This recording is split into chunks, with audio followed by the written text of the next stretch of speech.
네, 반갑습니다. 월간 카이색 11월로 돌아왔습니다. 저희 이번 테마는요, 해킹 조직과 그리고 국가 간의 사이버 전쟁과 관련된 테마로 한번 준비를 해봤는데요. 이번에는 첫 번째 게스트로 와주신 극동대학교 유도진 교수님 한번 모셔보도록 하겠습니다.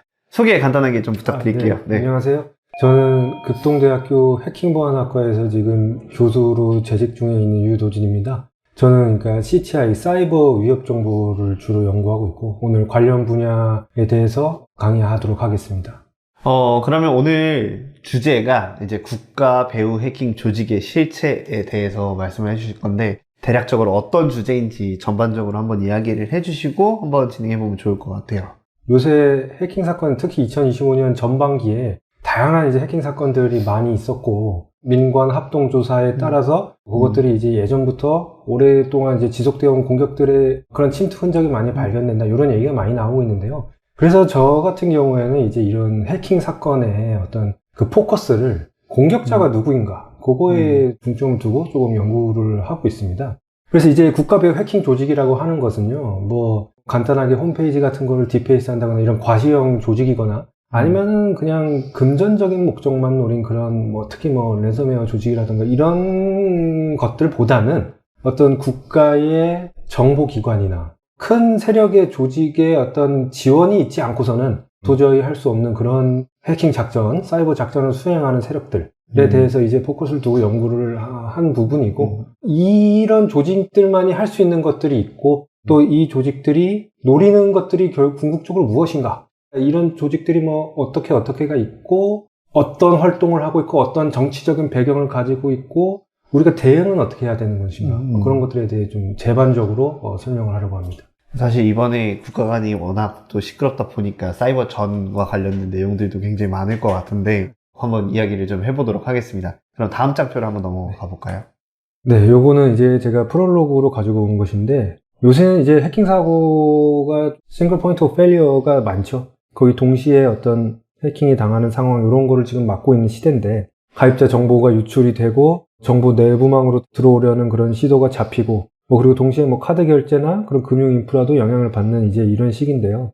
그래서 표면적으로는 서로 다른 사건들처럼 보이지만 로그를 이어서 추적해보면 결국 같은 조직이 같은 시기에, 그리고 서로 다른 채널을 여러 군데를 동시에 공격하고 있었다, 이런 패턴이 반복이 되는 것들이 이제 확인이 되기도 합니다. 그래서 이게 오늘 이야기할 국가후원 해킹 조직의 전형적인 이제 작전 방식인데요. 문제는 이제 이러한 조직들이 이름이나 정체가 통일되어 있지 않을 때, 통신사 쪽 보고서에서는 예를 들어서 APT 28이다 쓰여 있을 때가 있고, 정부 쪽 보고서에서는 팬시베어 이렇게 부르기도 하고, 금융보안 쪽에서는 다른 코드명을 쓰고, 이러면 이제 같은 팀이 공격하고 있는 줄 아는 데만도 이제 시간이 굉장히 이제 많이 걸리거든요.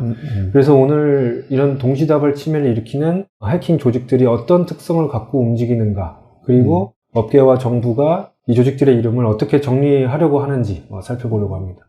그래서 목차와 구성은 보시는 바와 같이 목적은 5개 중점적으로 이제 하고 얘기를 좀 해보도록 하겠습니다. 네, 그래서 오늘 강의에서는 마이터사의 ATT&CK를 가지고 설명을 드릴 겁니다. 어떤 전술, 어떤 기술이 어떻게 쓰였는지를 공통 언어로 정리해야 될 필요가 있는데, 이때 이 ATT&CK 프레임워크가 국제 표준이 될 수 있는 부분이기 때문에 오늘 자료가 이 기준으로 정리했다는 점 말씀을 드리고요. 개념을 딱 먼저 이제 정리를 하고 들어가면, 여기서 말하는 국가 후원 해킹 조직이라고 하는 것은 직업 해커 팀이라고 보시면 되겠습니다. 직업이라고 하는 것은 이제 페이를 이제 받고 프로페셔널하게 그것만 이제 하는데, 이제 고용주가 주로 이제 그 국가의 정보기관이나 내셔널한 그런 부분으로 이제 정리를 할 수가 있겠죠. 그래서 일반적인 사이버 범죄자들과는 다르게 이 해킹 조직들은 단순히 금전적인 게 목적이 아닙니다. 정치를 목적으로 한 정보적인 어떤 인지전 같은 것을 전개를 하기도 하고요. 그리고 특히 이제 그러니까 경제, 안보 이런 측면으로 상당한 인플루언스를 행사하려고 하는 것이 목적이 이제 많습니다. 그래서 지금 보시는 바와 같이 특성에 제가 이제 적어놨는데, 국가의 후원을 받지 않고서는 도저히 불가능한 그런 막대한 자원이 이제 투입이 됩니다. 제로데이를 사온다거나, 인력 같은 것도 거의 24시간, 그렇게 이제 관제 같은 것도 이렇게 돌아가고, 그리고 공격 같은 것도 하나의 전술이 아니고 굉장히 창의적으로 계속 발전해 나가면서 이제 연구팀이 또 따로 있을 정도로 그런 특성을 가지고 있고 프로페셔널하게 다 이제 그것만 하는 이건 국가 고용 형태가 아니고서는 사실 힘들죠. 그리고 이제 다양한 어떤 흔적 탐지에서 뭐 완벽하게 탐지하는 것은 거의 어렵지만 그래도 어떤 탐지를 했을 때 이거는 국가적인 연계가 있다. 물론 이것을 밝히기 쉬운 부분은 아닙니다. 왜냐하면 이제 미국 같은 슈퍼파워 같은 경우는 이건 누가 한 것 같다 딱 말해도 큰 문제가 안 될 수가 있지만 개발도상국이나 중도국 같은 경우는 그 흔적을 인지를 해도 말하지 못하는 부분도 있겠죠. 그건 이제 외교적인 문제가 생기기 때문에. 네네. 근데 참 그 조직이 자기네들 조직이다라고 얘기를 하기도 되게 애매하잖아요. 사실 뭐 북한들 같은 경우도 이 사이버 공격은 북한이 했다라고 이야기를 공표를 해도 북한에서는 거의 묵묵부답인 경우가 많고 그렇죠. 그리고 본인에 대한 그 해커 조직을 부정하는 경우도 좀 많은 것 같아서 그렇죠. 그래서 이게 정말로 국가 후원의 해킹이다라고 할 만한 공격을 드러내는 그런 것들은 되게 적은 것 같아요. 네. 사실 무작정으로 부인하는 경우가 많습니다. 뭐 우리가 법원에 가도 일단 유죄라고 인정하는 순간 끝나는 거죠. 그리고 이제 그렇죠. 당연히 이제 부인하는 것은 이제 당연한 것이고 하지만 이제 되게 많은 보안 업계 쪽의 조직들이 추적의 노력의 끝에 도저히 부인할 수 없을 정도의 그런 증거를 가지고 쓴 보고서들이 이제 세상에 나온 것들이 있기 때문에 부인을 하더라도 이거는 인정할 수가 있어요. 그런 경우도 있습니다. 네네네. 알겠습니다. 네. 그러면 다음 장 한번 볼까요? 그래서 이제 이런 국가 후원 해킹 그룹의 동기와 이제 표적, 왜 이런 조직들이 움직이는지 그리고 어디를 노리는지 이제 정리를 해보면 정치적 동기, 실제 작전 사례, 그걸 좀 역사를 가지고 얘기를 하려고 하는데 먼저 APT의 어떤 기원에 대해서 한번 말씀을 드리면요. 요거는 이제 용어 자체는 2006년쯤에 이제 미 공군 쪽에서 쓰이기 시작됩니다. 당시 지금처럼 언론에 나오던 단어가 아니고 어떤 그 군 내부에서 국가 수준의 침투 세트를 부르는 분석용 용어에 가까웠습니다. 그렉 레트레이라고 하는 공군 정보 장교가요. LTC, 그러니까 이제 중령이었던 것 같은데 그 공군 정보 장교가 2007년에 이런 APT라는 용어를 공개적으로 이제 처음 밝혔고요. 그런데 이제 이 단어가 널리 퍼진 건 사실 용어 자체보다 사건들이 좀 많이 있었습니다. 이른바 이제 APT-1의 오로라 작전, 이런 게 좀 터지면서, 우리가 지금 당하는 해킹 공격이 이게 APT구나. 이런 인식이 좀 업계 전반에 퍼지고, 그리고 실제로 맨디언트의 최초의 APT 보고서가 나오면서 부인할 수 없는 그런 증거들이 공개가 이제 됩니다. 이런 사건들을 거치면서 이 APT의 개념 그리고 실제적으로 역사적으로 등장을 했다 이렇게 볼 수 있는 부분인 것 같습니다. 그래서 이제 이 오로라 작전은 중국에 나가 있는 이제 구글 지사가 실제 현장에서 공격을 당한 사례인데 2009년 말에서 2010년 초 구글이 이제 대표적이긴 한데 구글을 포함해서 최소 20개의 어떤 글로벌 기업이 동시에 공격을 이제 받았습니다. 어도비, 주니퍼, 야후 이런 기업들이 대표적인 이제 피해 기업으로 공식 확인이 됐고 특징은 두 가지 정도만 보시면 됩니다. 첫째는 이제 목표가 그냥 웹사이트가 아니라 소스코드 저장소, 개발망 같은 그런 핵심 자산 표적이었다는 것 그리고 중국발로 추정되는 그런 정교한 장기 침투라는 표현이 구글 공식 발표에 직접 등장을 했다는 점입니다. 그래서 이제 구글이 이 사건 이후에 어떤 중국 내 검색 검열을 중단하겠다고 선언할 정도로 이제 강력하게 대응을 했고 이때부터 본격화됐다고 말씀을 드릴 수 있겠고요. 그리고 이게 사실 더 분명한 분기점인데요. 맨디언트사의 APT-1 보고서입니다. 중국 사이버 첩보부대 실체라는 제목으로 이제 나왔고 지금은 이제 개편이 많이 됐는데 이제 당시에는 망라공간 그 부대가 중앙군사위원회 소속이 아니고 총참모부 소속이었습니다. 그래서 그냥 보고서에는 중국 인민해방국 61398 부대 이렇게 소개가 됐고요.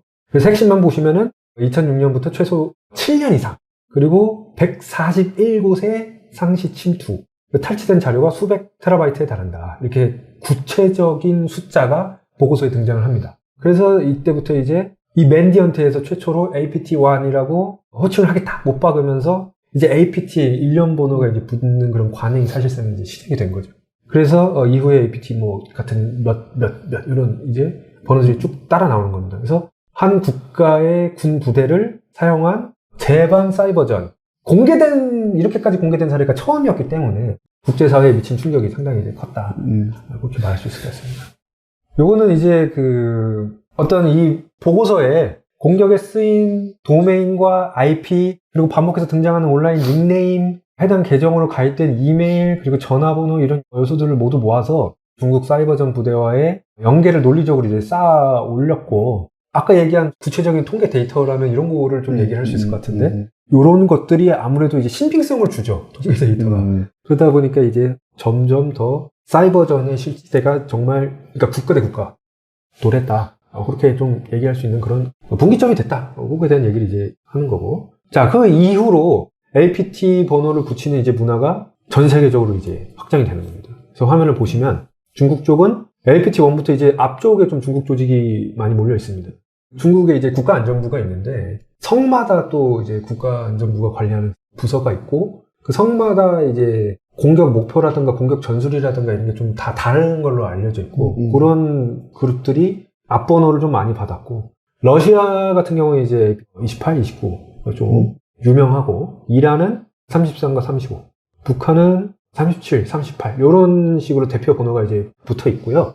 마이터에서 공개한 ATT&CK도 그렇고 170개가 넘는 그런 해킹 조직이 이제 식별이 되어 있는데요. 이제 마이터 같은 경우에는 자체 코드를 부여를 합니다. 그 그룹들이 모두가 또 APT 번호를 불리는 건 아닙니다. 그래서 기업마다 기준이 다르고 전혀 다른 별칭을 쓰는 경우도 많고요. 그래서 이 번호만 가지고 정리를 한다고 하기보다는 마이터가 운영하는 ATT&CK 같은 프레임워크 같은 쪽으로 실제 공격 사례와 그런 전술 이런 것들을 기준으로 그룹을 다시 정리해 쓰는 좀 흐름이 강해지고 있다. 그래서 이제 이름이 서로 달라도 어떤 전술을 구사하고 목표를 어디로 했고 이런 거를 보자는 쪽으로 추세가 옮겨가고 있는 거라고 할 수 있겠습니다. 요거는 지금 서방이 반대 세력에 대해 그러니까 이란이죠. 네. 이란의 핵시설을 멜웨어로서 공격한 작전이라고 보시면 됩니다. 산업제어에 쓰이던 주요 보안업체들이 어떤 테마로 이름을 붙이는지 좀 간단히 보겠습니다. 맨디언트 같은 경우는 이제 LPT1 보고서를 계기로 APT, FIN, UNC, TEMP 같은 숫자랑 접두어 요거를 책을 이제 쓰기 시작했고요. 크라우드 스트라이크 같은 경우는 동물, 러시아는 이제 베어, 중국은 판다 뭐 이런 식으로 그리고 거기다가 이제 앞에 형용사를 붙이는 겁니다. 뭐 크레이지 베어, 뭐 슈퍼 베어 뭐 이런 식으로.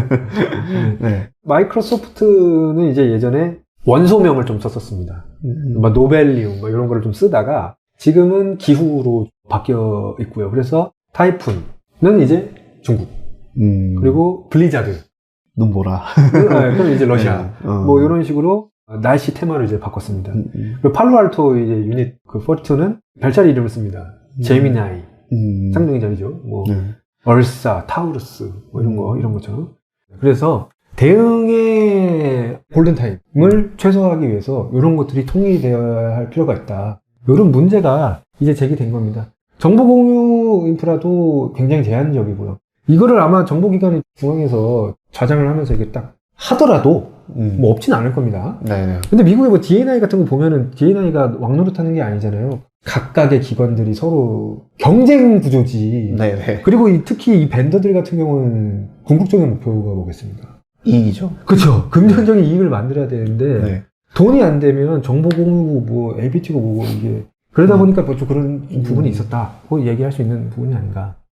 근데 이제 어떤 국가적 공격이라고 하는 게 특히 이제 중국이나 북한 같은 경우는 입법기관이라고 하는 게 거의 없다고 봐야 되죠. 그러니까 엄밀히 말하면 그 그렇죠. 입법기관의 행정기관에 대한 견제. 그러니까 행정기관이 국가 정보기관을 말하는 겁니다.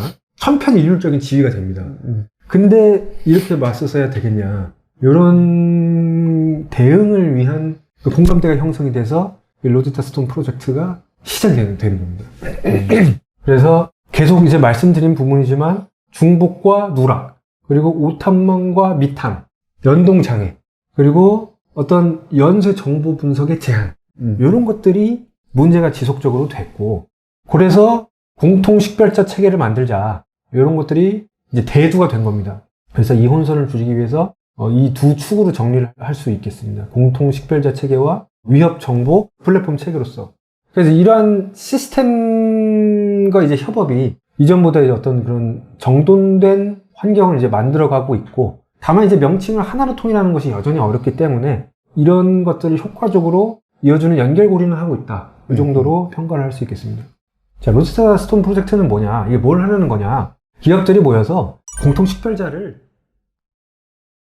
결론입니다. 마지막으로 이제 오늘 이야기를 이제 한 문장으로 정리를 하면 위협을 정확히 명명하는 것에서부터 방어가 시작된다. 라고 좀 말씀을 드릴 수 있을 것 같습니다. 다시 말하면 적을 아는 것에서 방어가 시작이 된다 하죠. 그러니까 이제 우리가 적을 알고 모르는 게 정말 큰 부분이거든요. 제가 우리 집에 도둑을 맞았는데 그 도둑이 알고 보니까 생판 모르는 사람이었다랑 옆집에 사는 누군가였다랑은 방비가 완전히 달라질 수밖에 없습니다. 그런 걸 모르는 상태에서 문단속만 계속 강화를 하다가 보면 반드시 동일한 그 사건이 계속 일어날 수밖에 없는 거죠. 그래서 지금 보시는 화면에 왼쪽은 정책적인 시사점, 그리고 오른쪽은 이제 실무적인 제안으로서 짚었는데, 정책 전략 차원에서 보면 이제 국가 후원 APT가 특정 조직의 문제가 아니다. 국가의 핵심 자산 전체를 위협하는 상수가 됐다. 근데 이름이 제각각이면 어느 그룹이 우리 국가, 그리고 우리 산업의 가장 큰 리스크인지, 어떤 공격이 같은 세력의 연장선인지, 정책 레벨에서의 우선순위 설정 자체가 이제 흐려집니다. 결국에 이제 같은 적을 계속 다르게 부르는 상태가 지속되면 위협인식과 외교, 그리고 뭐 이런 수사 같은 것도 제각각으로 흩어질 수밖에 이제 없겠죠. 그래서 조직 입장에서는 최소한 4가지 정도 오늘 가져가시면 좋겠습니다. 그래서 보시는 바와 같이 정책적 시사점 및 혼선의 리스크와 함께 조직을 향한 제언, 제가 좀 정리를 해드렸고, 결론적으로 여기까지가 이제 제가 준비한 내용이고요. APT를 기술 용어가 아니라 이제 전략, 자산, 그리고 정책 문제를 보고 현실을 받아들이되 그 이름들 사이를 이어주는 공통 언어와 매핑 구조를 스스로 만들어가는 것이 중요하겠다. 이렇게 좀 정리를 할 수 있겠습니다. 일단 여기까지 좋은 말씀 해주셔서 감사합니다. 정리를 조금 해보면 결론적으로는 저희 국가 단위에서 이루어질 수 있는 여러 가지 사이버 위협, 조직적으로 이루어지는 사이버 위협들이 해소가 되기 위해서 가장 중점으로 보셨던 게 사실 물론 대응할 수 있는 방법들이 다 나와 있기 때문에 여러 기업에서 다루고 있는 솔루션들이 쓰고 있는 혹은 기업들이 매칭해서 쓰고 있는 명칭들을 통일화해서 이 국가적인 위협들을 대응할 수 있는 체계를 만들고자 하는 게 가장 중요한 핵심이라고 또 보시는 것 같다는 생각이 좀 들었어요. 네, 그렇게 말씀하실 수 있는데 좀 더 상위 개념부터 먼저 접근을 하면 공격자가 누군지 먼저 알아야 된다. 적을 알아야 방어가 시작된다. 그리고 그 어떤 명칭 체계부터 해서 그런 것들이 지금 굉장히 중구난방적인 부분이고, 지금은 미국에서는 로스터 스톤 프로젝트를 중심으로 이런 것들이 이제 진행이 되고 있지만, 뭐 저희가 그 데이터를 쓰는 날이 분명히 오겠죠. 네. 하지만 우리나라라고 해서 그거를 이제 적용시키지 않고 가만히 있으면 안 되겠고요.